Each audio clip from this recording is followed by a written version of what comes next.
je suis fatigué, je vais aider mes frères, je vais aider mes tantes, je vais aider tant. Elle se plaint trop. Si elle a beaucoup de millions, elle peut en donner un, elle peut en donner deux, elle peut en donner trois, elle peut en donner quatre, et puis elle ne se plaint pas. Quelqu'un est avec moi? La troisième raison pour laquelle on presse ça, c'est qu'il y a des personnes qui n'ont jamais donné 5 000 francs en offrande. Regarde ton voisin. Oui, je n'ai pas dit il est venu donner offrande un homme de Dieu, ou bien offrande qu'il est venu donner. Non. Panier passe et puis il met 5 000 pieds verts. Regarde ton voisin. Moi, je ne suis pas dans l'affaire de Dieu, c'est pas maintenant.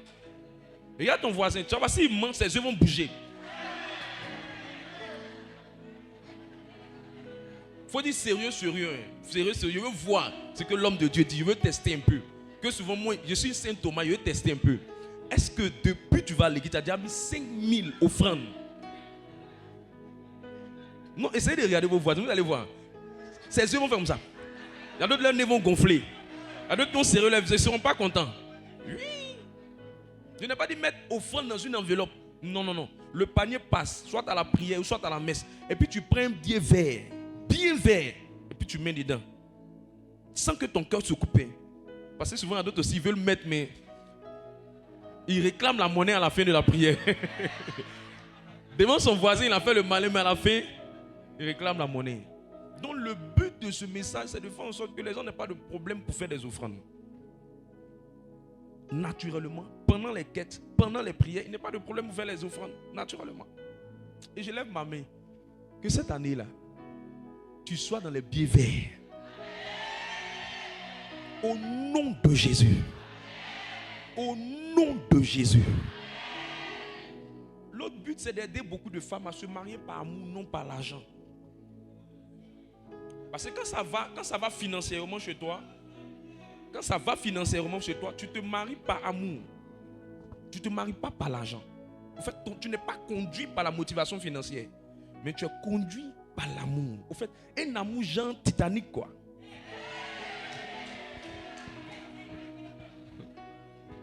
Un amour genre Titanic qui fait que c'est parce que tu aimes que tu as accepté. Tu comprends ça? C'est en ce sens-là que la parole dit pour le mieux et pour le pire. Parce que la Bible dit que l'amour aime en tout temps. Et je prie que quelqu'un ici rentre dans cette dimension. Mais quand tu as faim, tu te maries par la faim, tu es conduit par ton ventre.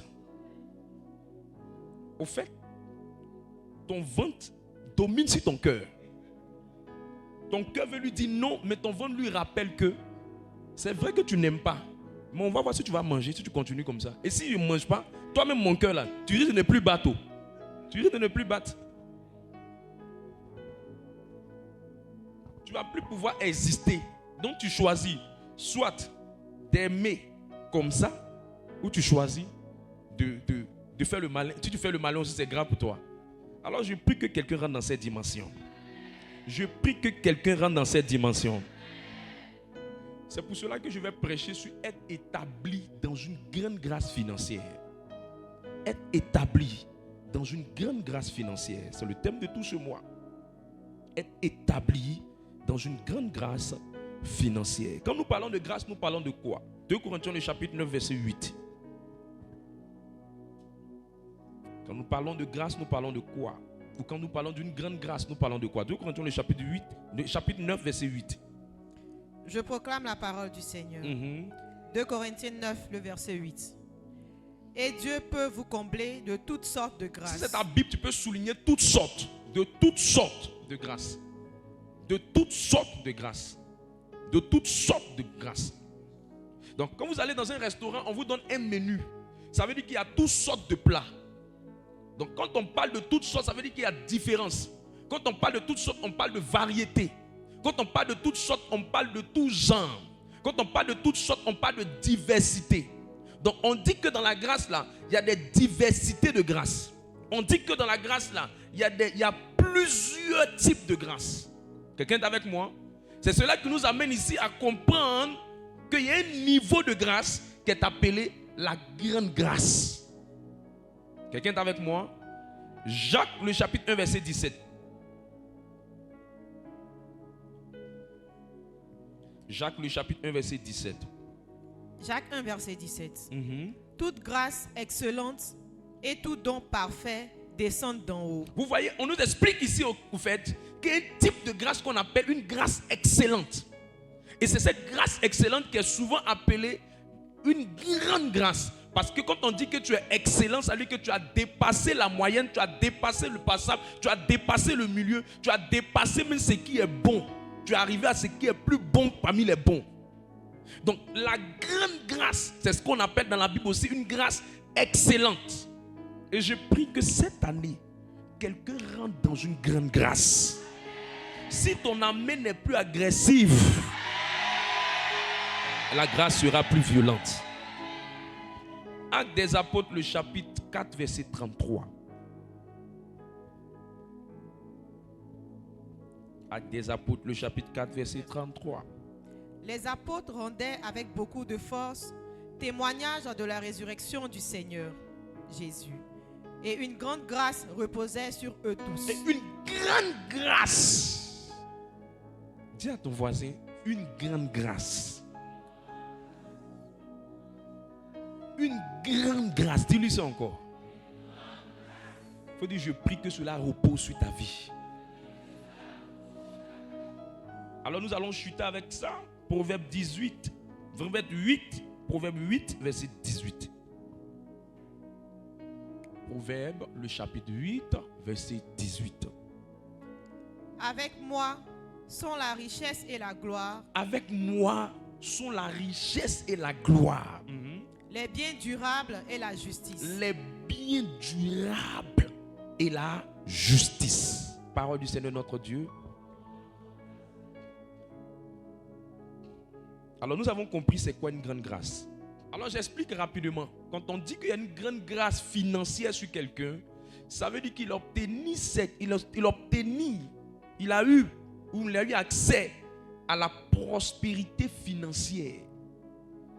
Non par sa force, non par son intelligence, non par son talent, non parce qu'il est un grand vendeur ou une grande vendeuse, non parce qu'il est très fort, mais c'est la grâce de Dieu qui s'est manifestée dans sa vie. Et cela va arriver à quelqu'un cette année, dans ce mois, dans le nom de Jésus. La Bible dit à moi, c'est Dieu qui parle, dit avec moi sont la richesse, la gloire et les biens durables et la justice. Mes amis, si Dieu dit qu'il veut te donner la grâce financière, il va te donner beaucoup et il va te donner assez. Et cela n'est pas satanique de désirer ça. C'est pas satanique. C'est pas satanique. Tout est payant.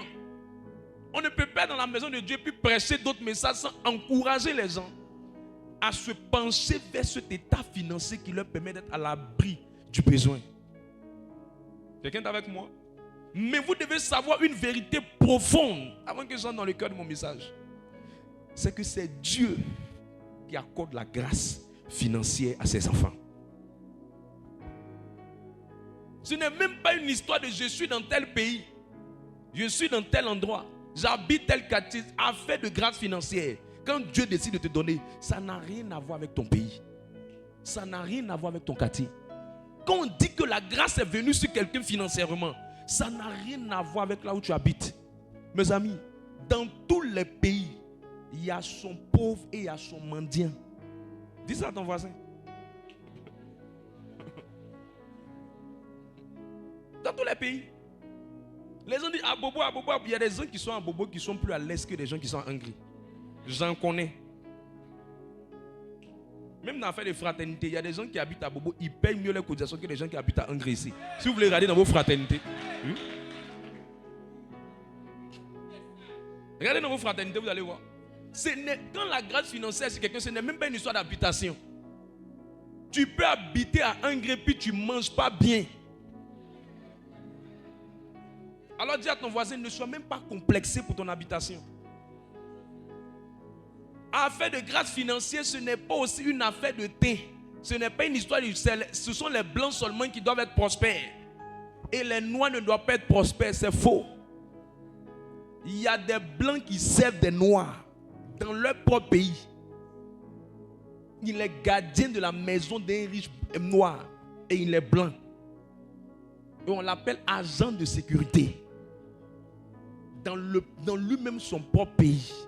c'est Dieu qui fait grâce.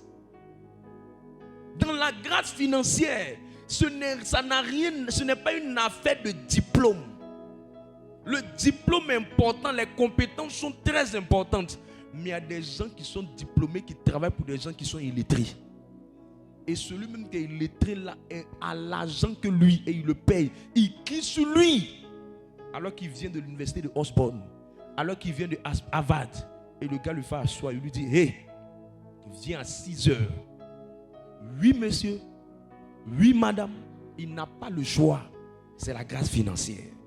Affaire de grâce financière n'a rien à voir avec une histoire de je suis le plus grand diplômé, je suis le plus fort, je suis le plus grand. Non, ce n'est pas une histoire de forme, ce n'est pas une histoire d'âge. C'est Dieu qui dit, j'accorde ma grâce à telle personne. Est-ce que vous savez qu'il y a des gens qui vivent et puis leur vie, un dernier bien ne peut pas finir dans leur main. Dès que ça finit, il y a quelque chose qui vient remplacer ça. Il y a des gens qui vivent comme ça. La grâce financière. Oh, que le Seigneur accorde cette grâce financière à plusieurs. Que le Seigneur accorde cette grâce financière à plusieurs. Trop de gens intercomplexés. Non. Moi, je suis de famille pauvre. Mes amis, affaire de grâce financière, ça n'a rien à voir. Tu peux sortir d'une famille pauvre et puis finir par dépasser quelqu'un qui est d'une famille qui est nanti, qui est noble. C'est Dieu qui fait grâce. Pas te sentir complexé. Il faut chercher à accueillir la grâce. Si tu ne te parles pas de cette réalité, tu vas voir que la vie est injuste. Ce n'est pas une histoire de la vie injuste. C'est une histoire des gens qui ont su attraper la grâce et d'autres qui n'ont pas pu attraper la grâce. La grâce là, elle marche et ça paye. Est-ce que quelqu'un est avec moi? Alors peu importe ce que tu es dans la vie, ce que tu as dans la vie, quand Dieu dit je te donne une grande grâce, tu vas finir tôt ou tard par prospérer financièrement. C'est pourquoi une chose est de recevoir cette grâce. Mais une autre, c'est de saisir la grâce. C'est de la garder, de la faire demeurer. C'est en ce sens-là qu'on parle d'établissement. Parce que la grande grâce peut venir sur toi. Mais si tu ne cherches pas comment faire pour être établi dans cette grâce, tu peux l'avoir aujourd'hui et la perdre demain. Tu peux l'avoir aujourd'hui et ne pas l'avoir demain. C'est pourquoi on parle d'anciens riches. C'est pourquoi on parle d'anciens prospères. C'est pourquoi on parle de la tante là. Hier, son parfum sentait bon. Mais aujourd'hui, elle se débrouille en odeur. Elle se débrouille en odeur. Parce qu'on ne peut pas dire à quelqu'un, un être humain qui pour l'amour qu'on a pour le Seigneur. C'est pourquoi nous parlons d'établir dans une grande grâce. Quand on dit que tu es établi dans quelque chose, ça veut dire que ça va demeurer. Quand on dit que tu es établi dans une grande grâce financière, ça veut dire que ça ne va pas partir. Quand on dit que tu es établi dans une grande grâce financière, ça veut dire que la grâce, ça va rester pendant longtemps. Quand on dit que tu es établi dans une grâce financière, ça veut dire que la grâce là est scellée, elle est bâtie, elle est fondée et rien ne peut la renverser. Pourquoi quand vous voyez la royauté de David était établie. Et je ne suis pas venu seulement pour que Dieu nous accorde une grande grâce financière, mais je suis venu pour, en plus de recevoir une grande grâce financière, que Dieu nous établisse dans cette grâce. Qui veut ça? Quand vous êtes établi dans une grande grâce, vous êtes enraciné, vous êtes affermi, vous êtes stable. Et plusieurs personnes connaissent ce qu'on appelle la stabilité. Quand quelqu'un dit je suis stable, lui elle est stable, ce monsieur elle est stable, la femme elle est stable financièrement, ça veut dire que la personne est établie dans ses finances. Établie dans ses finances. Certaines personnes pensent que être établi financièrement, c'est une histoire de forcément être à la fonction publique. Il y a des gens qui disent, au moins si je travaille à la fonction publique, c'est un peu plus stable. C'est un peu plus stable. Parce que mon salaire ne dépend pas d'une personne, mais ça dépend directement de l'État. Il n'y a rien qui est stable sur la planète Terre. C'est Dieu qui établit les hommes. Ce n'est pas un homme qui va forcément établir. Parce que même fonction publique, là, il y a des positions là-bas qui sont vacillantes. Est-ce que vous savez qu'il y a des personnes qui ont des numéros d'immatricule, mais on n'arrive pas à les payer? Et vous savez qu'il y a des gens aussi qui reçoivent des salaires, mais n'ont pas de numéro d'immatricule. Mes amis, il n'y a rien qui est stable. Ce qui rend stable, la personne qui rend les choses stables, c'est Dieu. Je parle de l'esprit de quelqu'un. Quand on dit que quelque chose est stable, ça veut dire que c'est soutenu par Dieu. Quand on dit que quelque chose est établi, ça veut dire que ça dure, ça reste et ça ne meurt pas malgré le temps. C'est pourquoi une chose est de recevoir une grande grâce, mais une autre, c'est de demeurer pour ne pas qu'elle meure, pour ne pas qu'elle se perde. C'est pourquoi vous allez voir beaucoup de gens sur cette terre qui commencent à construire des bâtiments, mais n'arrivent pas à l'achever. Vous savez pourquoi? C'est parce qu'ils n'ont pas été établis dedans. Vous allez voir beaucoup de personnes qui commencent à travailler, mais après, ils n'ont plus de stabilité, ils n'ont plus de travail. C'est parce qu'ils n'ont pas été établis dedans. Vous allez voir certaines personnes qui à un moment donné avaient, mais maintenant non plus. C'est le manque d'établissement. Vous allez voir certaines personnes qui leurs affaires marchaient, ils voyageaient de partout. Mais à un moment, ces mêmes personnes n'arrivent même pas à avoir le transport payé pour emprunter le bus. Et Dieu m'a dit, cette année-là, tous les messages que tu vas prêcher, aide mon peuple à être établi dans ce qu'ils vont avoir. Dieu n'amène puissant. 1 Pierre le chapitre 5 verset 10.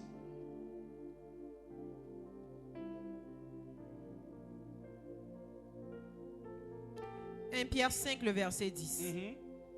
Le Dieu de toute grâce. Le Dieu de toute grâce. Qui vous a appelé en Jésus-Christ à sa gloire éternelle. Après que vous aurez souffert un peu de temps. Un peu de temps. Vous perfectionnera lui-même. Il va lui-même. vous perfectionner lui-même. Vous affermira. Il va vous affermir. Vous fortifiera. Il va vous fortifier. Vous rendra inébranlable. Inébranlable. Quand il y a la grâce financière dans le foyer de quelqu'un, puis on dit, vous êtes inébranlable. Ça veut dire que financièrement, les deux, ils sont posés. Ils sont posés. Cette famille-là, ils sont posés. Il y a des familles, quand tu vois, tu sais qu'ils sont posés. C'est stable. C'est stable. Financièrement, ils sont stables. Cette année, tu vas arriver à cette dimension. Vous savez, il y a une grande différence entre recevoir la grâce du travail et la stabilité professionnelle. Vous savez qu'il y a des gens qui travaillent, mais eux-mêmes, leur cœur sait que là où ils sont là, ils ne peuvent même pas s'engager pour dire ils vont commencer à faire un projet. Parce que le travail là est ping-pong. L'employeur lui-même là, sa manière de réagir, même tu sens qu'un bon matin, il peut jeter l'employé. Mais cette année, là où Dieu va mettre ton pied, je te dis, ça va être établi. Quand quelque chose va vouloir quitter en bas de tes pieds, le Seigneur va te faire rentrer quelque part de meilleur pour que ça ne dérange rien. Ça ne dérange en rien tes projets. Le fait d'être stable, ça ne veut pas dire forcément que tu ne vas pas perdre des choses. Non, tu peux même perdre des choses. Mais le temps entre la perte et la nouvelle conquête est tellement réduit que tu ne sens même pas. Tu ne sens même pas. Tu ne sens même pas. C'était comme si on avait juste déplacé ton pied. Mais tu es allé quelque part. Que le Seigneur donne cette grâce à quelqu'un. Philippiens le chapitre 1 verset 6.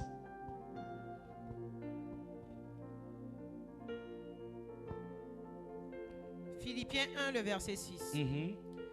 Je suis persuadé que celui qui a commencé en vous cette bonne œuvre, celui qui a commencé en vous, celui qui a commencé à te donner le travail, celui qui a commencé à te donner ce business, celui qui a commencé à t'ouvrir des portes, celui qui a commencé à te donner des enfants, celui qui a commencé à te donner une maison, celui qui t'a donné un studio, celui qui t'a donné une chambre salon, celui qui t'a fait partie dans ce pays, celui qui t'a fait partie dans cette affaire, celui qui a commencé ce business. Vas-y pour la suite, je vais commenter. La rendra parfaite. Il va la rendre parfaite. Pour le jour de Jésus. Ça veut dire, Dieu, quand il commence quelque chose, il va faire en sorte que ça soit propre, ça s'achève bien, ça continue bien, jusqu'au jour de la venue de Jésus. Ça veut dire que la seule chose qui va ébranler ce que Dieu nous donne, la seule chose qui va ébranler ce que nous avons, c'est le jour où Jésus va venir. La question que je te pose, est-ce que là où tu es posé en ce moment, jusqu'à ce que Jésus vienne, tu seras toujours stable là-bas? Tout ce que vous avez qui est ponkou, c'est pas établi. Relation ponkou, c'est pas établi. L'argent ponkou, c'est pas établi.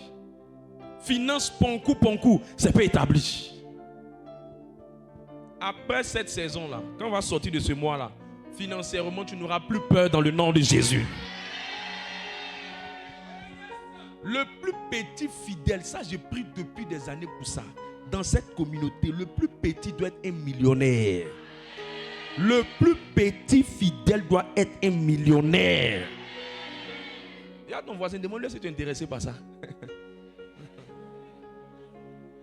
Elle dit quoi? Elle est intéressée? Maintenant, demande-lui, est-ce que tu as la foi en ça? Elle dit quoi?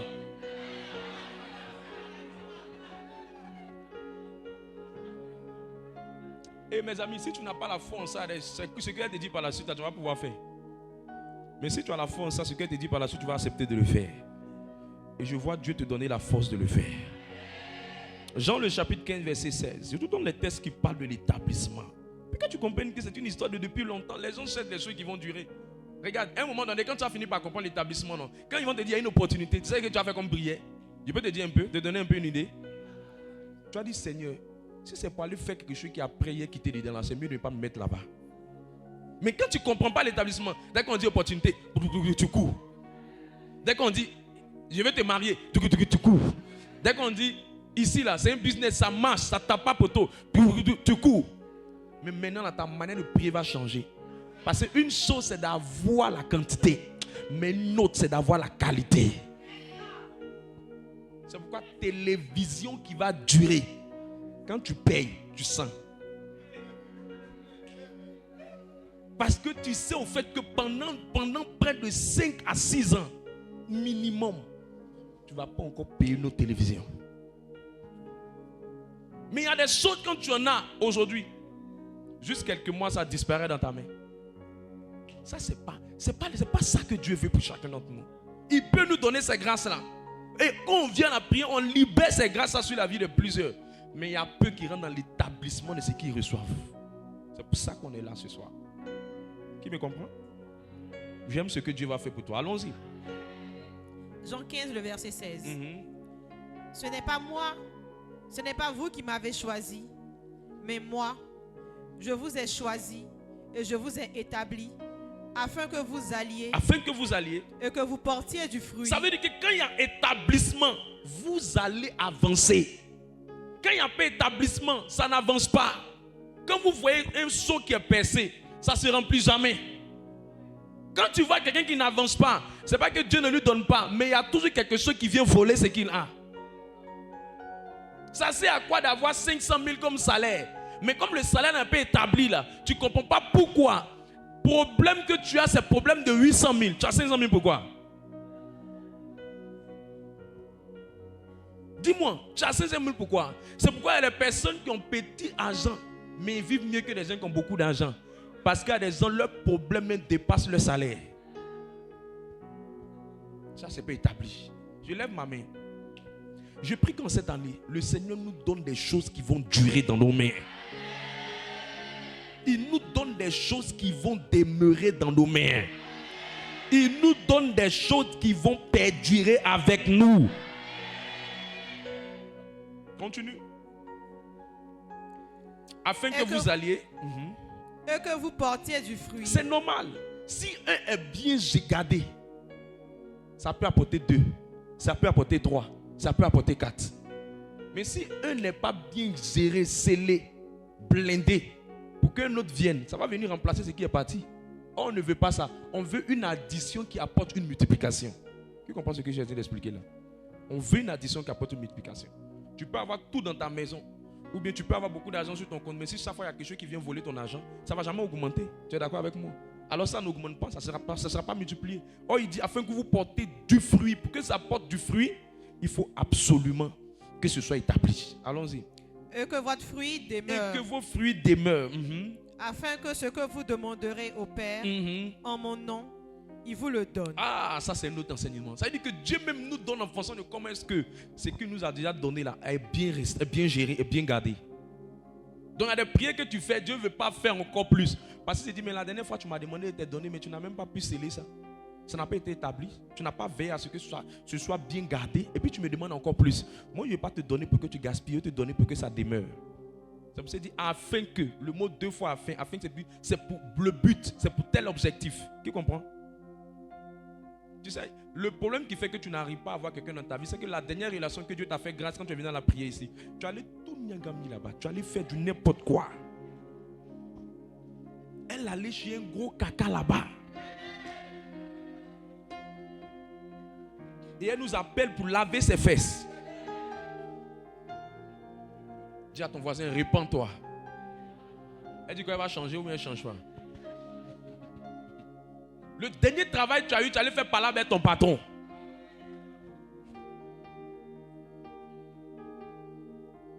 Mais cette année, tu ne vas pas rentrer dans ces choses. Au nom de... Alors, comment être établi dans une grande grâce?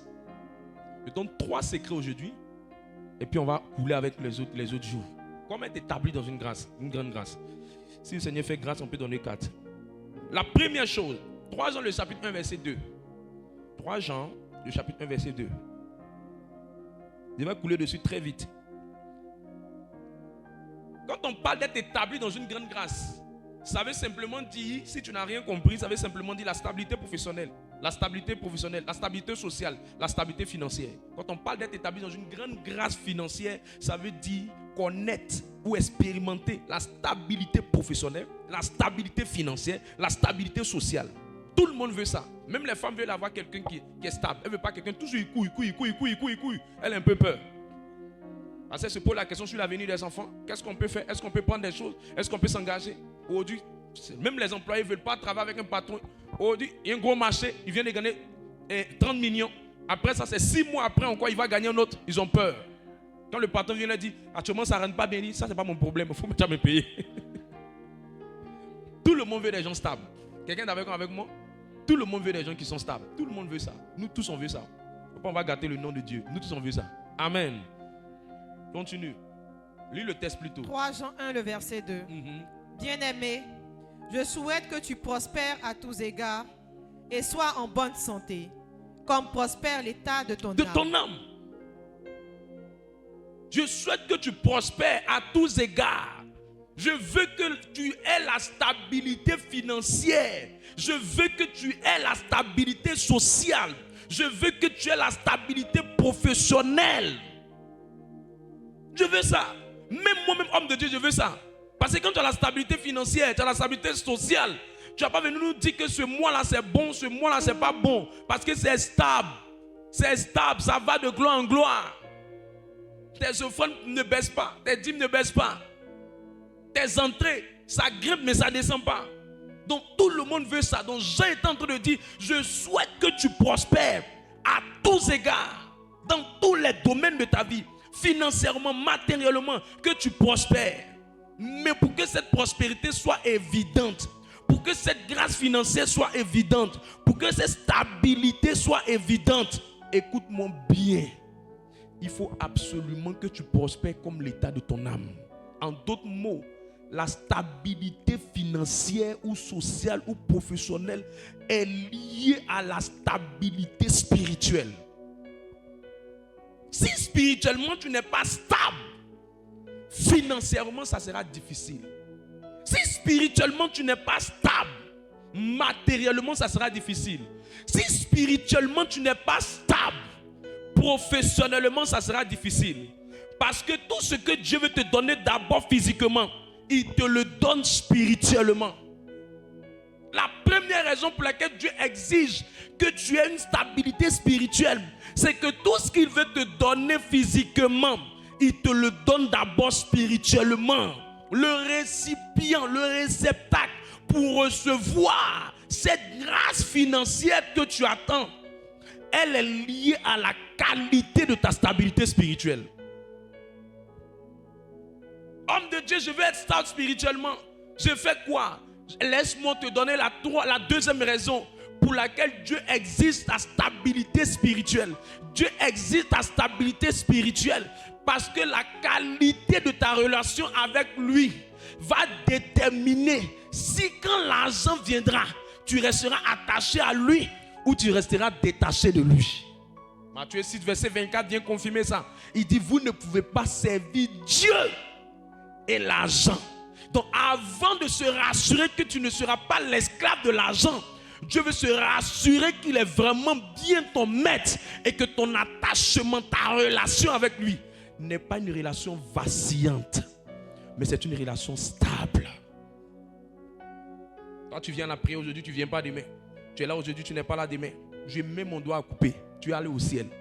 Mais dans le groupe des hommes prospères chrétiens, pas des prospères bouddhistes, pas des prospères de ton village, je parle des prospères chrétiens.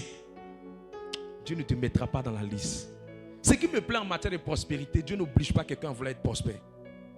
Dieu t'oblige à rentrer au ciel. Mais si tu veux la prospérité, c'est toi qui prends la décision et Dieu t'accorde son aide. Regarde ton voisin, il faut dire, est-ce que tu veux prospérer? Travaille sur la qualité de ta relation. Vas-y, lis le texte. Matthieu 6, le verset 24. Nul ne peut servir deux maîtres, car ou il haïra l'un et aimera l'autre. C'est comme un homme. Regarde, si tu n'as pas bien compris ça, il faut comprendre ça comme un homme. Un homme ne peut jamais aimer deux femmes à la fois. Il va aimer une plus, il va aimer l'autre moins. C'est impossible avec grand I. La preuve, allez demander à tous ceux qui ont dit qu'ils veulent prendre deux femmes. La plupart, il y a une ce qui dure le plus. Même quand ils ont essayé de faire le même jour, il y a une qui a bloqué son pied quelque part. Oui. Parce qu'il s'est rendu compte que peu importe comment il est sauvage, il y a une là, pour elle est plus intéressante que pour l'autre. Et ce n'est pas parce que pour elle est plus intéressante, c'est parce qu'il ne sait pas qu'il l'aime plus que les autres. Dieu dit, tu ne peux pas m'aimer en même temps puis tu as aimé l'argent. Les deux là, ça ne marche pas. Donc avant de te donner l'argent chrétien, je ne dis pas comment avoir l'argent de façon générale. Je dis comment être un chrétien, puis Dieu te donne l'argent. La grâce financière est dans tes mains. Tu n'as pas peur. Tu peux offrir des terrains pour l'évangile. Tu peux donner des terrains à tes soeurs, à tes frères. Tu peux appeler ta maman pour lui dire, maman, viens rester dans la maison que j'ai construite pour toi. Est-ce que quelqu'un prend ce que je dis comme prophétie? Tu sais que ta maman t'a mis à l'école pour que tu partes dormir chez garçon. Elle veut que tu construises pour elle. Il faut qu'à un moment tu appelles ta maman, maman, je t'offre des vacances en Europe. Je veux te faire plaisir, maman. Il faut que tu ailles dans des supermarchés sans réfléchir, tu attrapes le chariot. Tu ne regardes pas le prix des articles. Tu dis mettez, mettez, mettez. Un moment tu conjugues, mettons, ajoutons. On dit c'est quoi que tu dis c'est rien, mettez. On dit c'est lait, tu dis c'est rien, mettez. C'est lait en liquide, tu dis c'est rien, mettez. C'est lait en poudre, tu dis c'est rien, mettez.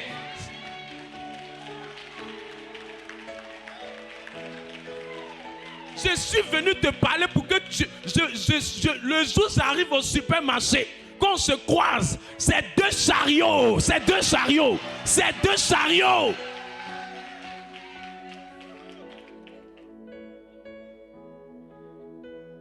Je suis fatigué de te voir avec les petits paniers.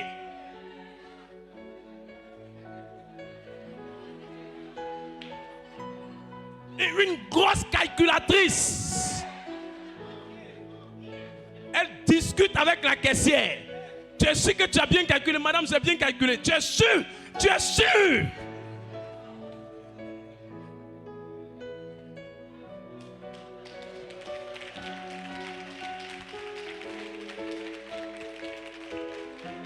Et tu vois ta soeur de la communauté qui est dans le même supermarché.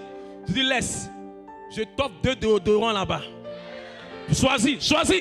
Mettez sur ma facture.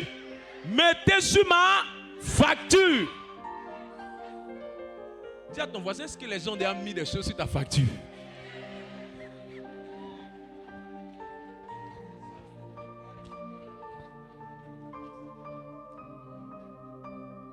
Et en Afrique, dans toute famille africaine, il y a une maman qui n'a pas pu mettre ses enfants à l'école. Elle veut compter sur toi pour que tu mettes ses enfants à l'école. Mais si ton argent est juste, tu ne peux pas. Donc l'évangile qu'on dit aux gens, non. Les gens disent l'évangile de prospérité, laisse-les. Eux, ils mangent bien. Nous, on a faim. Quelqu'un a dit, c'est pas parce qu'on ne connaît pas les bonnes choses. C'est parce qu'on n'a rien. Sinon, on connaît les bonnes choses. Regarde, je ne sais pas comment ça fonctionne, mais quand les gens rentrent dans un endroit, ils vont toujours vers l'endroit où les poches peuvent. Sinon, le bon côté où c'est joli, c'est bon là, ils peuvent y aller. Mais ils ne peuvent pas. Donc, au risque d'être frustrés, ils préfèrent se mettre à l'écart. Regarde, même le parfum que tu utilises, ce n'est pas toujours ce que tu veux. C'est là où ta poche peut te pénétrer.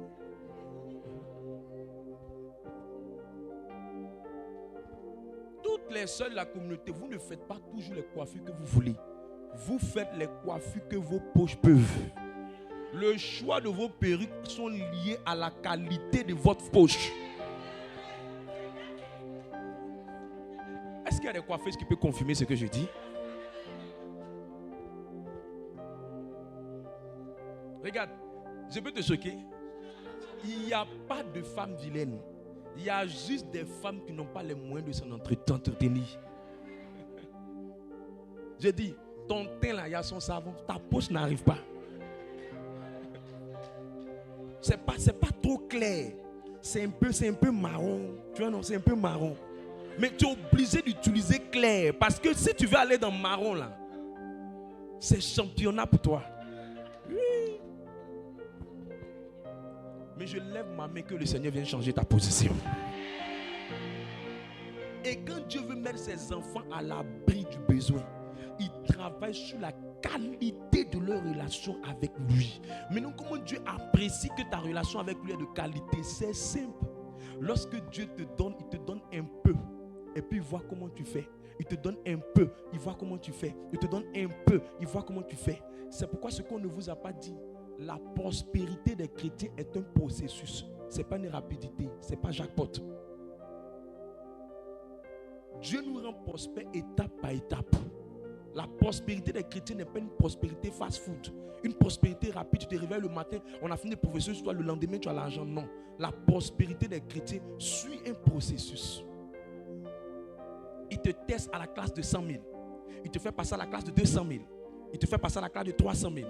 Chacun a son niveau où Dieu le teste. D'autres avec 50, d'autres avec 100, d'autres avec 200, d'autres avec 300, d'autres avec 400, d'autres avec 500. Mais en fonction du niveau où il te met, comment il veut, tu vois que tu es vraiment sérieux. Si malgré ton argent, ton amour pour lui, ton engagement vers lui, ça ne change pas iota. Si quand tu avais 200 000, tu n'as pas changé de comportement quand tu as eu 300 000, il dit allons au prochain niveau. Il dit aux anges, allons au prochain niveau. Et toi tu appelles ça miracle, toi tu appelles ça prodige, toi tu appelles ça bénédiction, toi tu appelles ça grâce. Mais c'est faux. C'est juste que tu lui as prouvé que 200 000 ne peut pas gâter ta relation avec lui. Oh mon ami Beledrom, regarde, la dernière fois où tu as commencé à avoir l'argent et ton comportement a commencé à changer, Dieu a dit aux anges, gardez-le à ce niveau. Voilà pourquoi vous allez voir des paroisses, les plus zélées des paroisses sont les plus pauvres. Pourquoi? Parce que Dieu sait que s'il leur donne beaucoup d'argent, ils ne feront pas ce qu'ils font à la paroisse. Il y a des gens, vous les voyez très agités, très zélés sur les paroisses. C'est parce que Dieu sait que si lui donne beaucoup d'argent, il ne fera pas ce qu'il fait. Tu comprends ce qu'il explique? Regarde, vous-même mettez-vous à la place de Dieu. Tu penses que toi, tu as ton enfant, tu es en Europe, tu as construit des maisons là-bas, beaucoup de maisons, et tu t'appelles papa bon Dieu. Tu as fait de grandes réalisations là-bas. Maintenant, ton fils est ici en Afrique, il est en train de souffrir. Tu penses que si tu le prends et puis tu l'emmènes en Europe, et puis l'enfant là, tu n'es pas sûr que si tu l'emmènes en Europe, est-ce qu'il va être toujours bien comme quand il est en Afrique? Tu doutes un peu, tu as l'impression que si tu l'envoies en Europe, il peut rentrer dans la drogue, il peut rentrer dans les bêtises. Même si tu as de grandes réalisations là-bas, tu as préféré que ton fils reste ici pour se débrouiller. C'est comme ça que Dieu est. Dieu est un père sage et amour. Il y a des gens qui disent, Seigneur, pourquoi tu ne me donnes pas? Pourquoi tu ne me donnes pas? Même vous-même, vos propres enfants, les enfants, l'enfant pleure, même si tu es le papa le plus ailé. Tu ne vas pas prendre le pied de ton enfant pour aller mettre ça sur un vélo qui dépasse sa taille. Il va se tuer. Quand Dieu veut te rendre prospère, il se rassure que ta relation avec lui ne change pas. À chaque niveau, comment tu te comportes. Tu sais, tes problèmes ont commencé quand quand la dernière fois Dieu t'a permis d'avoir un travail de 150 000 francs, tu avais du mal maintenant à venir prier. Il dit, tu vas rester à ce niveau-là. Parce que tu ressembles à 150 000, tu as 150 000 frères. C'est mieux que tu ailles au ciel que 150 000 francs détournent ton âme de lui. Il y a d'autres, c'est à 200 000. Il y a d'autres, c'est à 300 000. Demande à ton voisin, à quel niveau depuis là tu es et puis tu n'avances pas. Si elle est honnête, elle va te dire un montant qu'elle a.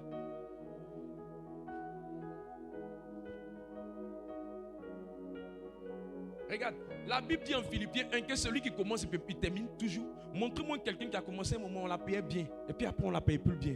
Je vous dis, elle avait un comportement qu'elle avait, que Dieu a vu qu'il a fait, qu'on lui a donné un bon salaire. Mais elle a changé de comportement. Donc Dieu l'a ramené là où elle devait être. Il l'a ramené en arrière. Sinon, quand lui commence, il l'amène devant. Mais si tu te rends compte que tu reviens derrière, c'est qu'il y a quelque chose. Soit ton cœur a changé, soit tu n'arrives plus à prier, soit tu n'arrives plus à jeûner. C'est comme ça que Dieu fonctionne. Qui me suit? La qualité de ta relation. Alors, homme de Dieu, qu'est-ce que je fais? Plus Dieu me bénit, plus ma relation avec lui ne doit pas changer. Plus Dieu me bénit, plus mon engagement envers lui doit être encore plus fort. Plus Dieu me bénit, plus mon engagement envers lui doit être encore plus fort. Plus Dieu me bénit, plus mon engagement doit être plus fort. La manière dont Dieu m'a béni avec 200 000, le zèle que j'avais pour les 200 000, quand j'avais les 200 000 pour lui, je dois garder le même zèle quand j'arrive à 300 000. Si je suis à 300 000, je dois donner encore un plus haut zèle quand j'arrive à 400 000. Si je suis à 400 000, je dois avoir un zèle encore plus fort quand j'arrive à 500 000. Mais c'est mal connaître les Noirs. Voilà pourquoi les Noirs sont les plus misérables. Ils sont dans nos ministères, dans nos communautés, ils sont misérables. Pourquoi? Parce que la plupart du temps, ils ne sont pas conduits par la bénédiction, ils sont conduits par les problèmes. Homme de Dieu, pourquoi tu dis qu'ils sont conduits par les problèmes? Mais je t'explique. Est-ce que tu me permets de t'expliquer? Dis-moi un amen puissant. Regarde, il y a des personnes, quand Dieu sait que s'il te donne beaucoup, tu vas t'éloigner de lui, qu'est-ce qu'il fait? Il va se comporter avec toi comme il se comporte aujourd'hui avec les Européens. Dieu a tellement enrichi, il a donné la grâce aux Européens, une grâce financière sauvage, une grâce financière extraordinaire. Regardez, la plupart des plus grands mathématiciens sont les Africains. L'année où moi j'ai passé le bac, lui qui avait la plus grosse note en mathématiques, c'était un Burkinabé dans toute l'Afrique. Mais quand vous arrivez au Burkina, le Burkina n'arrive même pas à dire qu'ils vont avoir eux-mêmes leur propre, ils vont pouvoir eux-mêmes avoir eux-mêmes leur propre pilote. Et le jeune homme était très très intelligent. Avec le bac qu'il a eu, 10 années après, le jeune homme n'est pas devenu quelqu'un d'extraordinaire. Mais tu prends les petites écoles françaises qui sont ici. Voilà la matière mathématique terminale. Tu regardes terminale mathématique, tu vas te rendre compte que les mêmes terminales mathématiques là, les gens vont étudier, les gens ont déjà les réponses même sur la copie. Ils ont déjà des répétiteurs qui les préparent déjà à la composition. Et ce qu'on met dans la composition n'est rien d'extraordinaire par rapport à ce qu'ils ont fait. Nous, on réfléchit jusqu'à souvent on nous dit même faut même pas prendre machine. Faut pas prendre calculatrice même pour aller à l'examen. Mais c'est nous-mêmes qui réfléchissons le plus, ça c'est nous qui sommes le plus pauvres. Ça veut dire que la prospérité financière est vraiment une question de grâce. Pourquoi? Parce que le blanc, lui, quand Dieu lui avait donné l'argent dans le temps, partout où il allait, il nommait même ses carrefours, ses rues, il mettait le nom des saints. Et quand Dieu a vu combien de fois l'Europe s'est attachée à lui, Dieu a rendu l'Europe encore vachement riche. On avait des milliardaires, des multimilliardaires, des gens millionnaires en euros et en dollars. Et à un moment donné, Dieu s'est rendu compte que les Européens ont commencé à dire que lui n'est pas Dieu, qui n'existe pas, qu'eux pouvaient tout faire. Il a séché les finances par les finances et par la maladie. C'est pourquoi la Bible dit que tu prospères à tous égards comme prospère l'état de ton âme, mais que tu sois en bonne santé. Quand Dieu veut punir quelqu'un, il fait exprès pour te donner le même argent, mais il permet à ce que tu dépenses ça dans les problèmes. Tu comprends? Il parle à quelqu'un. Il fait exprès pour que tu dépenses ça dans les problèmes. Qu'est-ce qu'il fait? Il sait que nous là, c'est le problème qui fait qu'on est beaucoup attaché à lui. Donc qu'est-ce qu'il fait? Il fait en sorte que tu aies un bon travail, mais il fait en sorte que dans le travail où tu es là, ton patron te met beaucoup de pression. Il y a d'autres, il te maintient avec le même salaire, mais il fait en sorte que ton enfant soit beaucoup malade, parce que la maladie de ton enfant va faire que tu vas beaucoup prier. Il y a d'autres, il te permet d'avoir toujours le même argent, mais il fait en sorte que chaque mois tu sois beaucoup malade. Comme ça, quand tu as beaucoup dépensé ton argent, à un moment donné, tu as crié à Dieu. Si tu regardes ton voisin, demande-lui, il y a un problème qui fait que chaque fois il crie Dieu. Sinon, si tout va bien, il n'y a plus de soucis. Continuer de s'élever pour aller vers Dieu, ce sera difficile pour lui. Or, la vraie prospérité, c'est que Dieu te donne la prospérité pour que tu sois en paix. Il veut que tu ne souffres plus. Mais c'est mal connaître nos frères africains. C'est mal connaître les Noirs. Eux, là, quand ils sont beaucoup en paix, ils font beaucoup de bêtises. Voilà pourquoi aller regarder dans tous les pays, j'ai pris la peine d'étudier, c'est un peu pour toi. L'endroit en Amérique où il y a plus de perversion, c'est l'Amérique du côté des Noirs. C'est là-bas que les plus grands acteurs en griffe de films pornographiques. Je t'informe. L'endroit dans le côté africain des Arabes, l'endroit où il y a plus de perversion, c'est le côté où il y a nos frères qui sont noirs. Regardez même ici, deux plateaux Colombie, c'est le quartier où il y a le plus de prostituées. Au fait, quand les chrétiens sont un peu à l'aise, quand les enfants de Dieu sont un peu à l'aise, ils ne veulent pas rester tranquilles. Ils savent quelque chose pour faire des bêtises, pour avoir des problèmes. Voilà pourquoi c'est difficile de trouver un chrétien qui a l'argent. Mais spirituellement, il est stable, il est sérieux. Demande à ton voisin si tu es comme ça.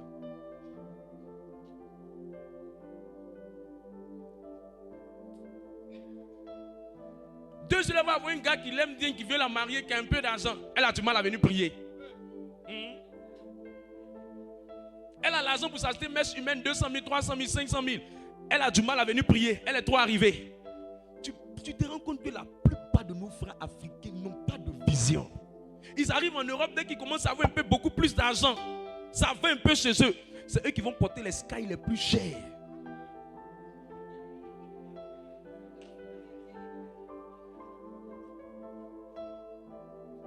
Dis à ton voisin, pourquoi vous aimez problème, même vous les noirs? Pourquoi vous aimez problème?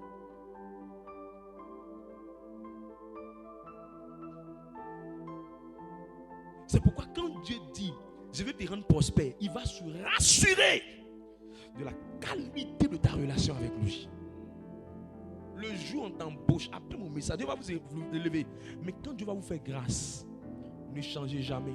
Le jour où vous sentez que vous êtes en train de changer, avant pour te lever à 4 heures c'était facile, 5 heures c'était facile, 6 heures c'était facile. Mais depuis qu'un peu plus d'argent est venu sur ton compte, 6 heures est devenu difficile, 5 heures est devenu difficile, 4 heures est devenu difficile. Ma soeur, si tu es sage que tu écoutes mon message, je ne suis pas en train de te condamner. Je suis en train de dire qu'il faut reconnaître déjà devant Dieu, Seigneur, 2 jours je suis devenu trop lourd. Il faut me faire grâce. Et tu es devenu lourd pourquoi? C'est parce que tu manges bien. Donc si tu es sage et que tu as bien entendu mon message, ce n'est pas un message disant ils sont de te culpabiliser, non. La sagesse, c'est que quand tu pries par révélation, tu es plus élevé que celui qui prie sans révélation. C'est parce que nous on comprend ces principes-là, que quand on est dans les périodes de notre vie où on sent que la lourdeur veut te prendre, certaines choses veut te prendre, dans les périodes où on sait que c'est des périodes de fête, on prend la peine de dire Seigneur, ces 2 temps je suis devenu un peu lourd. Je te demande pardon. C'est pas comme ça que tu m'as pris. Je n'ai jamais été comme ça. J'ai toujours été quelqu'un de très zélé. Mais ces 2 temps-là, comme j'ai un peu, je mange un peu, je suis un peu à l'aise, je suis un peu comme ça. Je demande pardon. Mais je ne vais pas me plaindre comme toi qui va dire Seigneur, pourquoi je ne suis pas comme ça? Pourquoi je ne suis pas comme ça? Alors que tu reconnais que un moment tu étais tellement bien, tu étais tellement humble, tu étais tellement simple, qui t'a donné certaines grâces. Mais depuis un moment tu as changé d'habitude. Pourquoi? Et maintenant quand il veut te ramener à lui, qu'est-ce qu'il fait? Il va tout faire pour créer un problème. Parce que toi tu n'entends pas. Toi c'est problème qui te parle. Tu vas avoir problème de santé, problème de son enfant. Ses activités ne marchent plus bien. Il y a un client qui est venu faire parler avec elle dans ses activités là-bas. Il va avoir un problème qui va quitter de nulle part afin que ton cœur reste attaché à lui. Et généralement Dieu est très fort. Il te donne un problème même que ton enfant ne peut pas régler. Et puis ça te dépasse. Quand ça te dépasse comme ça.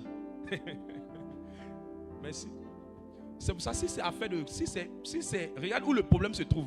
Je vais te montrer où tu as commencé. Ce qui a fait que tu as faibli. C'est pour ça que tu vois une femme, son enfant est beaucoup malade.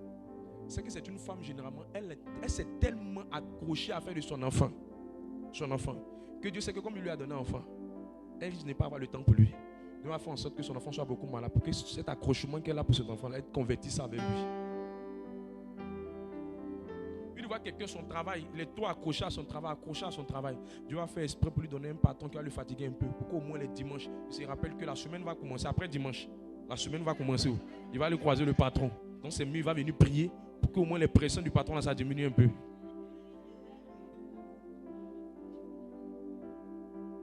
Quand Dieu voit que quelqu'un, il est trop accroché à certaines choses, la chose, c'est un mari qu'elle a eu. À cause du mari, elle n'arrive plus à bien prier, elle n'arrive plus à bien s'organiser, à bien faire les choses spirituelles. Dieu va faire en sorte que son foyer, il ait tous des petites tensions. Le mari, il a un comportement bizarre, soit il cherche femme beaucoup, soit il est beaucoup bizarre, soit il la fatigue beaucoup. C'est parce que Dieu veut te dire, c'est un mot seul qu'on doit donner la gloire. Et si ton mari là t'es trop bien toi aussi là, tu vas pas avoir le temps aussi pour lui. Dis à ton voisin, arrête d'être conduit par tes problèmes. Faut lui dire, arrête d'être conduit par tes problèmes. Et les gens, si Dieu fait en sorte que tu n'as plus de dette, tu n'as plus de crédit, tu seras tellement à l'aise que ton ventre va tellement pousser que tu n'auras même pas de force pour se lever pour prier. Donc Dieu fait en sorte que tu aies l'argent, mais il y a beaucoup de dettes aussi qui te fatiguent.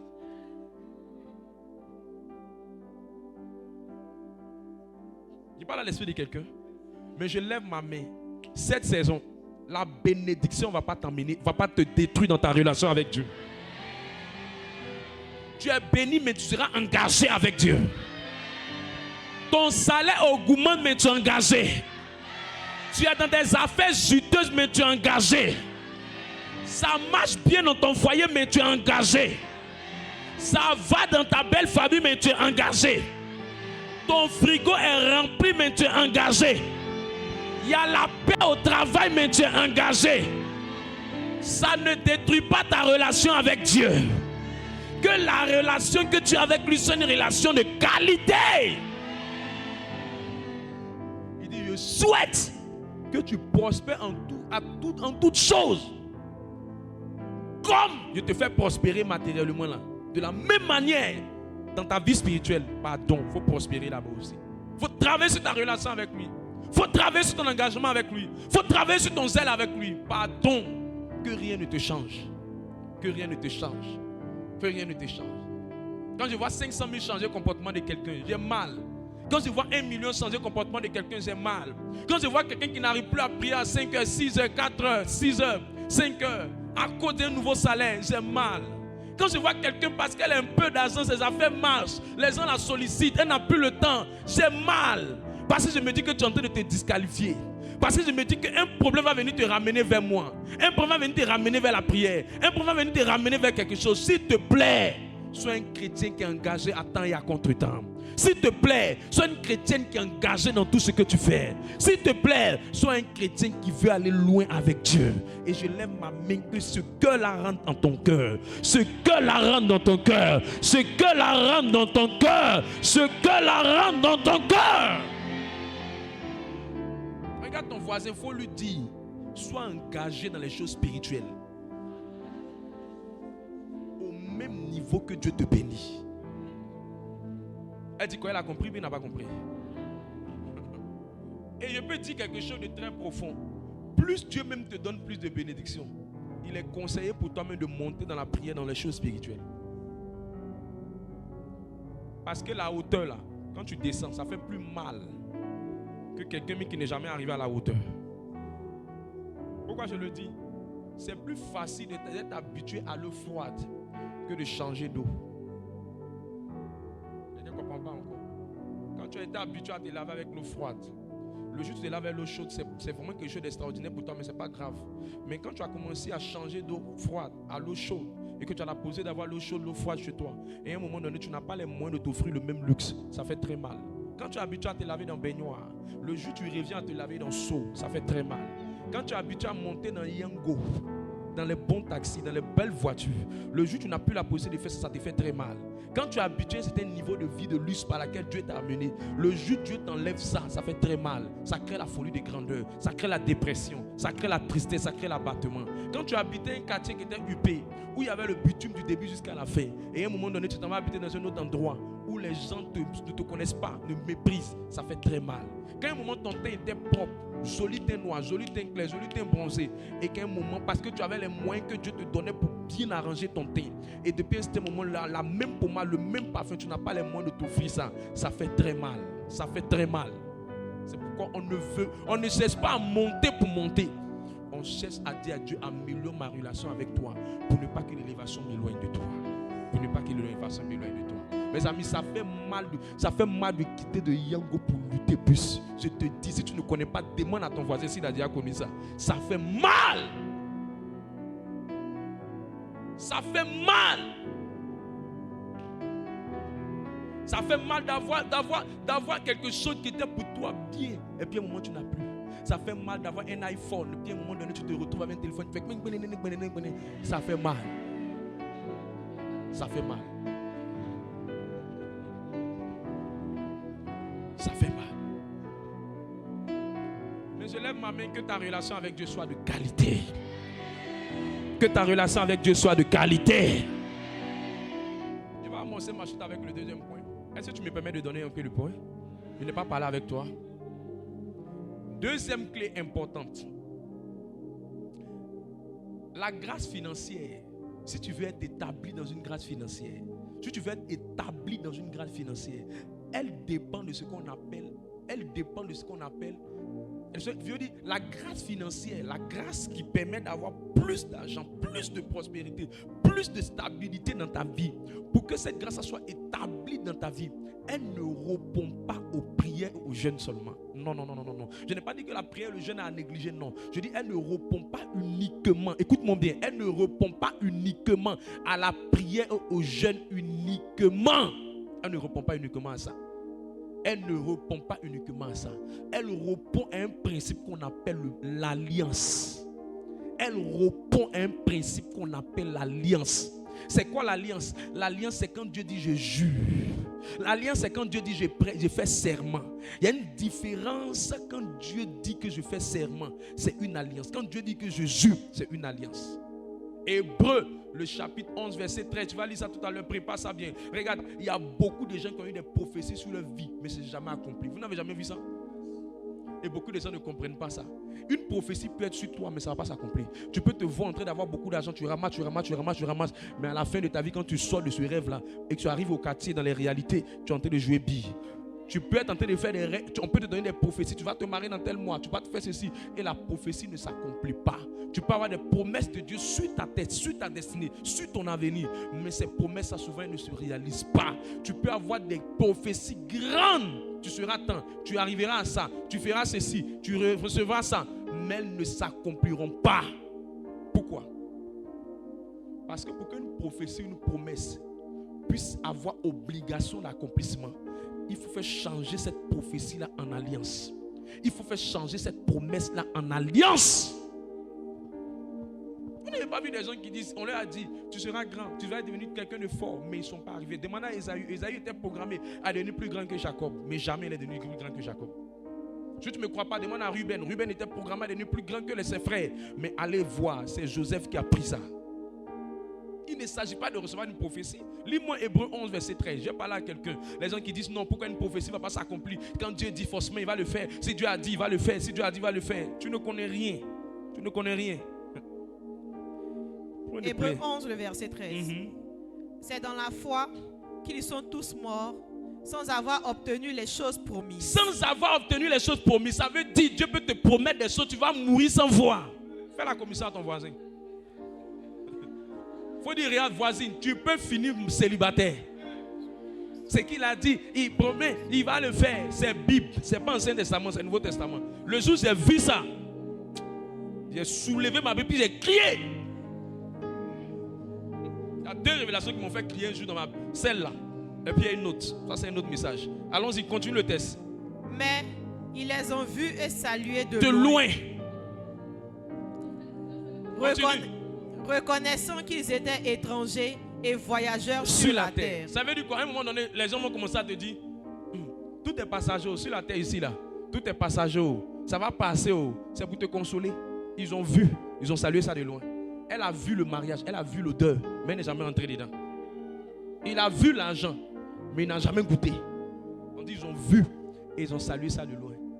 Quand ils saluent de proche, mais c'est bien. Quand ils saluent de loin, on est président. Il y a des gens qui sont arrivés dans un travail. On a prophétisé qu'ils vont travailler. Le lendemain, on les a appelés pour un travail. Ils ont salué le travail de loin. Ils n'ont jamais pris le travail. Dis à ton voisin, tu peux saluer une promesse de loin.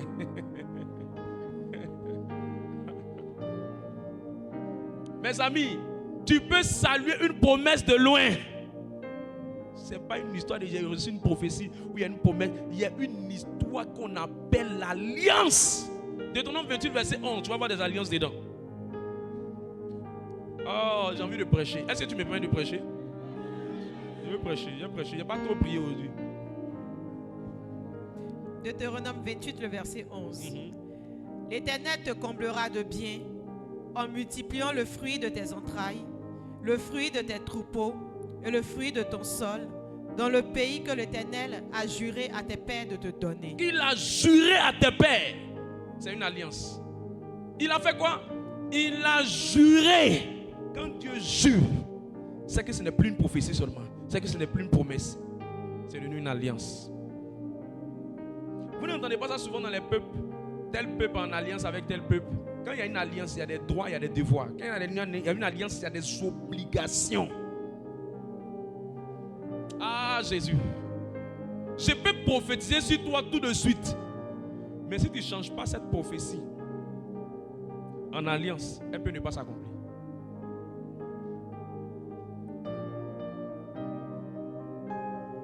C'est pourquoi on peut dire, j'ai vu ça, voilà quelque chose qui va arriver, voilà quelque chose. Et puis si la personne n'arrive pas à saisir cette prophétie, la personne va voir qu'on lui a dit que ça allait arriver. Il n'a pas changé, c'est arrivé négativement.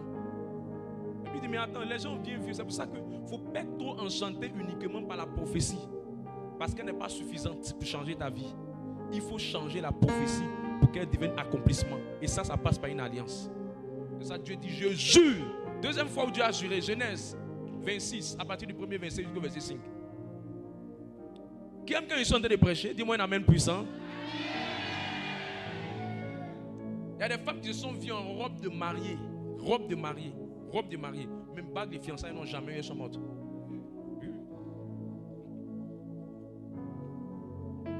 Il y a des gens qui ont vu, oh, Seigneur m'a montré, moi, je serai un grand homme d'affaires. Grand homme d'affaires.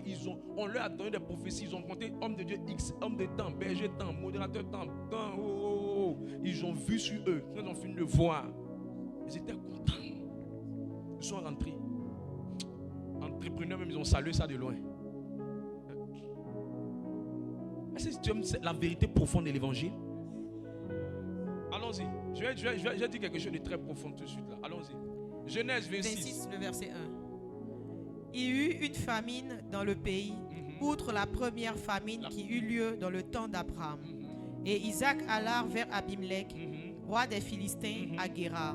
Allons-y. L'Éternel lui apparut et dit, ne descends pas en Égypte, demeure dans le pays que je te dirai. Séjourne dans ce pays-ci, je serai avec toi et je te bénirai, car je donnerai toute cette contrée à toi et à ta postérité.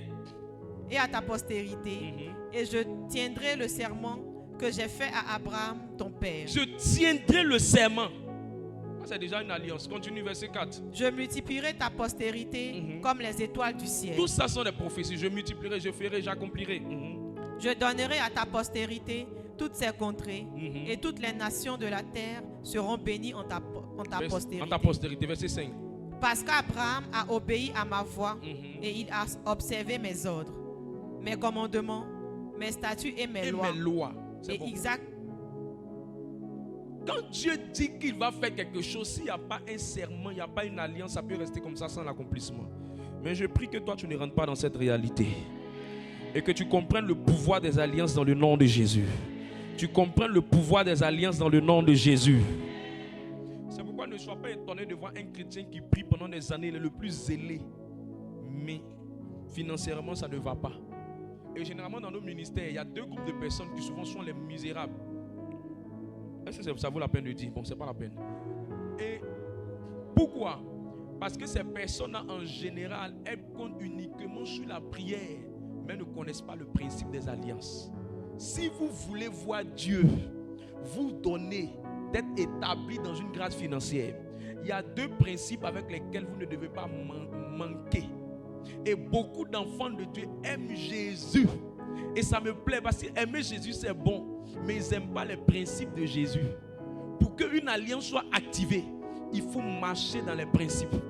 Pour qu'une alliance soit déclenchée, il faut marcher dans les principes. Pour qu'une alliance soit effective, il faut marcher dans les principes.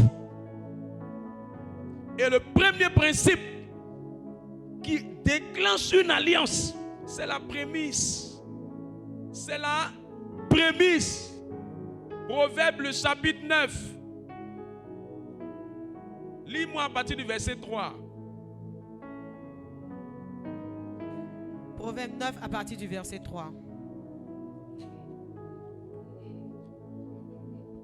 Et c'est 9. C'est ça non? Oui, Proverbe 3, 9. Allons-y. Proverbe, verset 3. Proverbe 3, verset 9. 3, verset 9.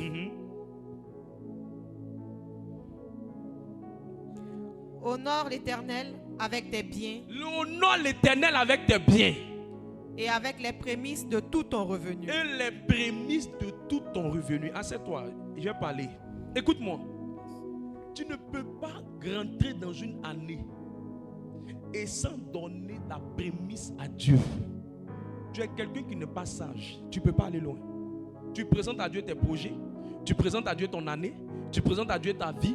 Mais tu ne donnes pas à Dieu ce que Dieu appelle la prémisse. Non. Tout premier est habilité à aller vers Dieu. Remarquez dans la vie naturelle, tout ce dans quoi Dieu n'est pas le premier, c'est toujours difficile dans la vie des gens. Parce que Dieu veut toujours être le premier de tout. C'est pourquoi en Matthieu le chapitre 6 verset 33 il dit cherchez premièrement le royaume. Ça veut dire qu'il veut être le premier pour avoir le contrôle sur le reste, pour avoir la domination sur le reste, pour établir le reste. Il dit donne-moi le premier.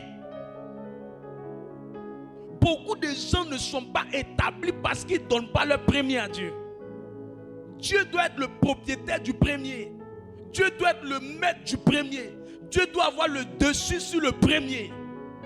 Donner le premier à Dieu veut dire Seigneur, je reconnais que c'est toi qui m'as permis d'avoir ce premier. Parce que avoir une première chose n'est pas évidente. La prémisse. La prémisse vous établit dans une alliance. Sans prémisse, il n'y a pas d'alliance. Et chaque année, tout premier doit être consacré à Dieu. La plupart des gens qui sont dans le perpétuel recommencement, les années se ressemblent, leur vie se ressemble, leur âge augmente. Ils ne donnent pas leur premier à Dieu. Le premier revenu est pour Dieu. Le premier bénéfice est pour Dieu. Le premier salaire est pour Dieu. La première bénédiction est pour Dieu. Tout ce que tu obtiens la première fois dans ta vie, Dieu doit manger ça. Je parle à quelqu'un. Exode 22. On lit le verset 10 d'abord de Proverbe. C'est pourquoi Satan attaque toujours les premiers. Regardez, tous les premiers de famille sont misérables. Première fille, premier garçon, ils sont misérables. Parce que les premiers sont combattus. Si tu ne me crois pas, va demander à Adam. Adam est le premier que Dieu a créé. Satan a attaqué Adam. Si tu ne me crois pas, va demander à Caïn et Abel. Caïn était le premier après, le premier parmi les enfants. Abel était le premier. Qui l'a tué? Caïn a attaqué Abel. Le principe de la prémisse n'a même pas commencé dans la loi. Elle a commencé même avant la loi. Il n'y a pas quelqu'un qui donne ça, qui donne pas sa prémisse et il est multiplié financièrement. Jamais. L'un des buts fondamentaux de la prémisse, c'est qu'elle t'introduit dans la multiplication. Il n'y a pas quelqu'un qui devient millionnaire, qui se multiplie, qui ne donne pas son premier à Dieu. Il n'y a pas. Cherchez-le. Ce n'est pas possible. Lis le texte. Verset 10. Alors, tes greniers seront remplis d'abondance. D'abondance. Et tes cuves regorgeront de mou. Tes cuves, c'est-à-dire ton compte bancaire, là où tu vas mettre l'argent, ça va déborder. Ce qui fait ça, c'est la prémisse. Les premières filles, regardez comment elles sont malheureuses pour se marier. Les premiers garçons, regardez comment ils sont malheureux pour se marier. Si tu ne me crois pas, va demander à Abraham. Abraham était venu devait venir déposer ce qu'on appelle la dispensation de la foi. Abraham a été combattu pour son premier enfant. Sa vie était difficile. Ruben, qui était le premier, Ruben a été combattu. Celui qui s'est levé après lui, c'était Joseph. Et Joseph, quand Joseph a voulu se lever, c'est pour ça que quand le premier ne réussit pas, quand le deuxième veut essayer de lever la tête, si tu ne fais pas attention, souvent le premier est jaloux, veut combattre le premier. C'est pourquoi la plupart des premiers, leur vie est difficile. Ton premier enfant, tu ne dois pas jouer avec lui. c'est des enfants qui sont normalement consacrés à Dieu. Si vous regardez la plupart des enfants qui sont venus prêtres, 80%, ce sont des consacrés à Dieu, des premiers enfants. Parce que Dieu aime ce qui est premier. Donc si tu ne veux pas que Dieu réclame le premier, Satan va réclamer le premier. Parce que les deux veulent le premier. C'est pour ça que le premier enfant, soit c'est Dieu qui le prend, soit c'est la sorcellerie qui le prend.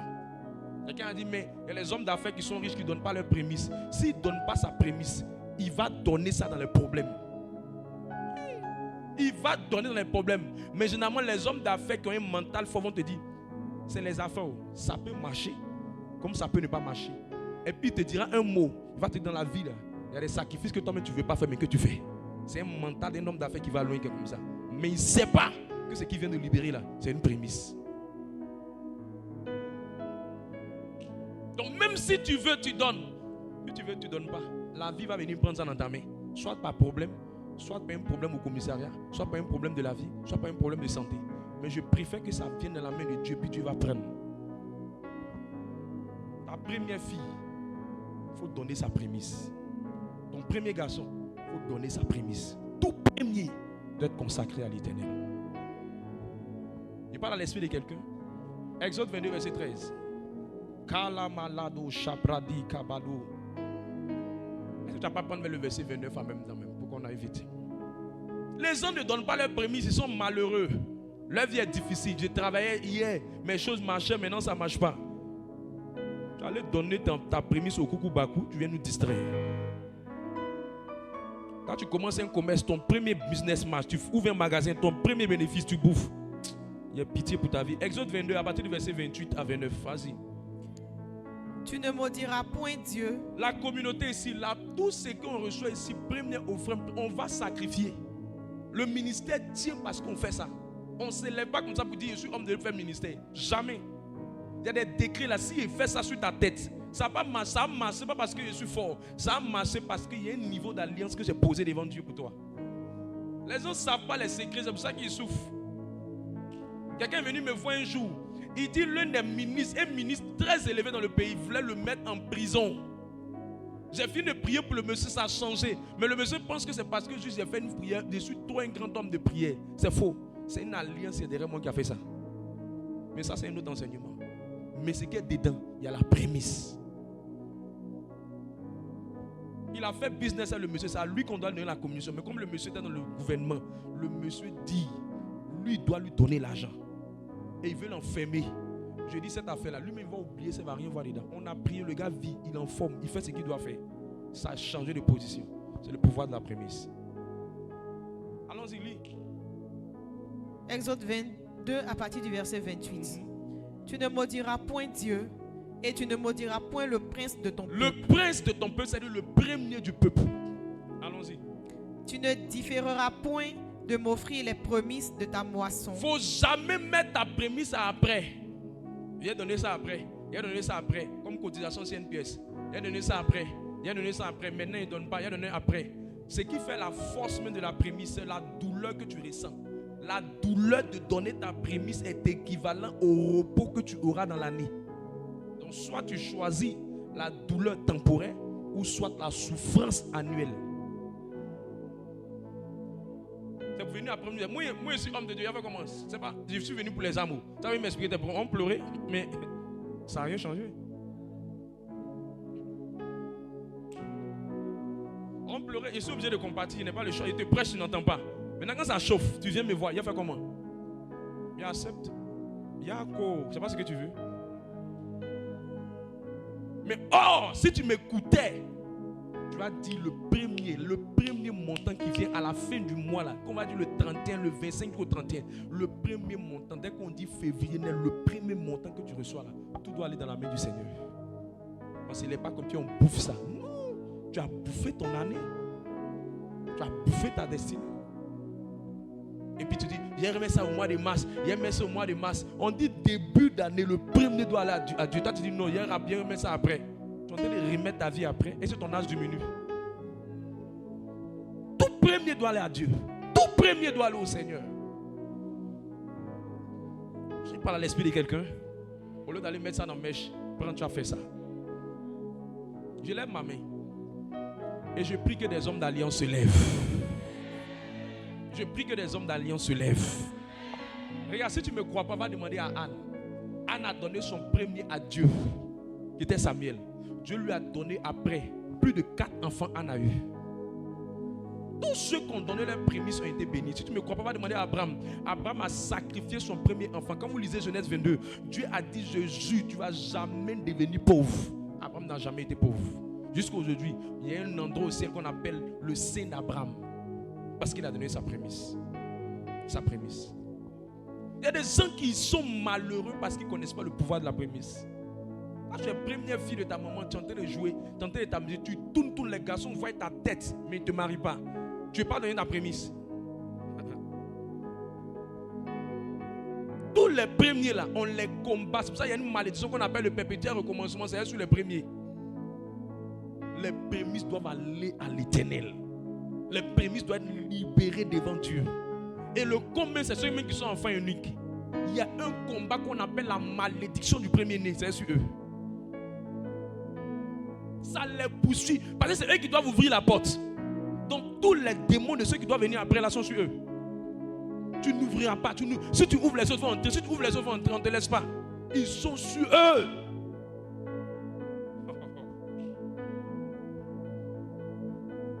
Un jour, je ne vais pas t'acheter quelque chose. Merci, je ne vais pas t'acheter. Comment j'appelle ça? Je ne vais pas t'acheter la rasoir. Et quand je partais acheter, quelque chose est venu dans mon esprit. Ça a longtemps. Faut prendre des lames. Je dis, moi, mon village me suit. L'âme que je voulais utiliser, c'est que ça me crée des problèmes. Et puis, l'esprit de pauvreté m'a laissé calmement. Et puis, il dit, ça fait quoi? C'est pas parce que l'âme est peut-être 25 ou bien 50 francs dans le temps. À cause de ça, au lieu de payer Gillette qui va coûter peut-être 150 ou bien 250, je voulais prendre l'âme parce que je veux faire gérétine. Peut-être on voulait essayer de faire quelque chose, mais ça me blessé. Attends, je prends Gillette. Et ça m'a sauvé. Tu sais, tout le monde peut faire les mêmes choses. Mais quand toi, tu sais que tu fais partie des prémices de ta famille, les mêmes combats ne seront pas pareils pour les autres. Moi, je suis le premier de ma mère. Quand tu connais ce qui est derrière toi, tu fais attention. Un jour, on devait faire des documents pour un voyage. On dit dans le carnet de vaccination qu'il faut aller faire ça. Et ils m'ont montré un endroit où il fallait faire le carnet de vaccination. Il m'a dit, oh, tu as la foi, il faut partir. Moi.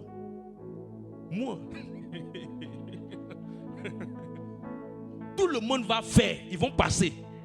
Quand ça va arriver sur moi,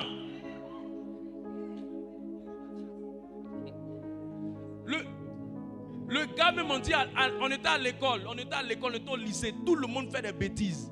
Moi je dis j'ai fait une bêtise. Mon Dieu. Les gens faisaient les bêtises, ils cherchaient les filles. Le jour où moi je dis je vais rentrer dans les mêmes bêtises. C'est sur moi que le professeur est tombé, mon professeur de physique. Tu connais quand il y a une prémisse sur toi. Ils m'ont mis au milieu, voilà le drapeau. Et ils m'ont mis à genoux au milieu. Et le jour où ils m'ont donné un nom. Je ne dirai pas ça ici.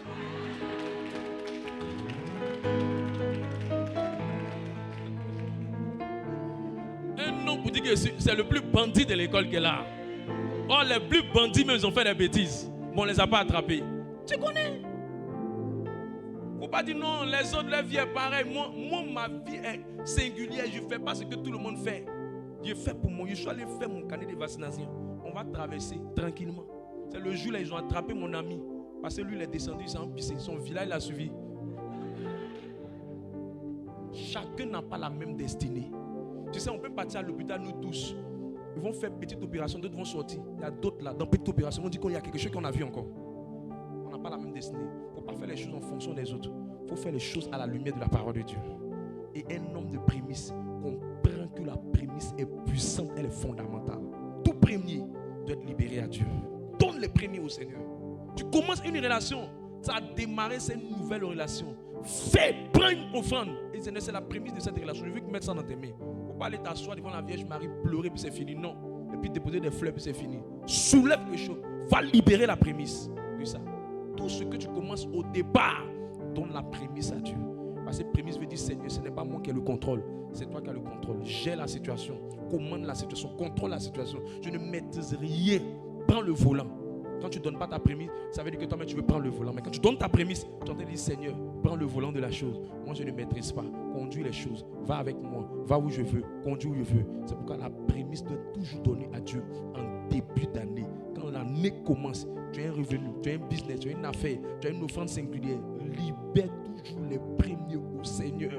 Et ceux qui l'ont fait, année après année, leur vie n'a jamais été pareille parce qu'ils ont libéré les premiers au Seigneur. Et Dieu a été le maître de tout le reste. Et leur vie est allée de victoire en victoire. Mes années ne sont jamais ressemblées parce que j'ai appliqué ce principe. Mes années n'ont jamais été pareilles parce que j'ai appliqué ce principe. Je n'ai jamais vu Dieu agir dans ma vie avant. Comme quand j'ai commencé à donner la prémisse. J'ai vu le pouvoir surnaturel de la main de Dieu. Montrez-moi quelqu'un qui a touché les millions. Je vous dirai que la personne a un jour libéré une prémisse. Soit volontairement ou soit involontairement. Mais forcé, la personne a donné la prémisse. Je lève ma main et je prie que la grâce descende sur ta vie. Alors je m'arrête ici. J'ai trop parlé.